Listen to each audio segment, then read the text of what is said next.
Good evening, Sir Ma'am.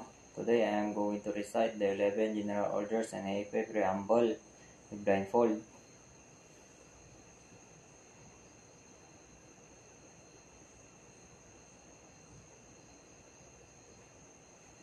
General Orders. General Order number 1. To take charge of this post and all government properties in view. General Order number 2. To walk my post in a military manner, keeping always on the alert and observing everything that will take place within sight or hearing. General Order number 3. To report or violation of order that I am instructed to enforce. General Order number 4. To repeat all calls from the post more distance from the guardhouse than my own. General Order number 5. To quit my post only when properly relieved. General Order number 6. To receive,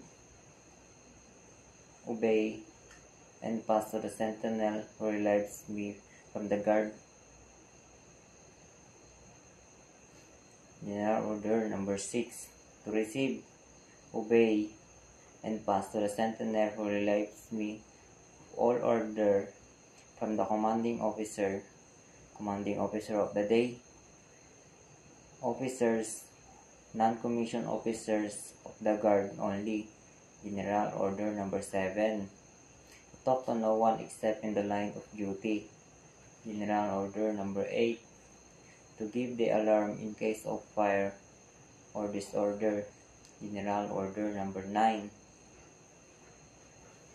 To call the corporal of the guard in any case not covered by instruction. General Order number 10. To salute all officers and colors and standard not case. General Order number 11. To be especially watchful at night to the times of challenging, to challenge all person on or near my post, to allow no one to pass without proper authority. General or 11 General Orders. Sir, Ma'am. AFP Preamble. Sir, Ma'am.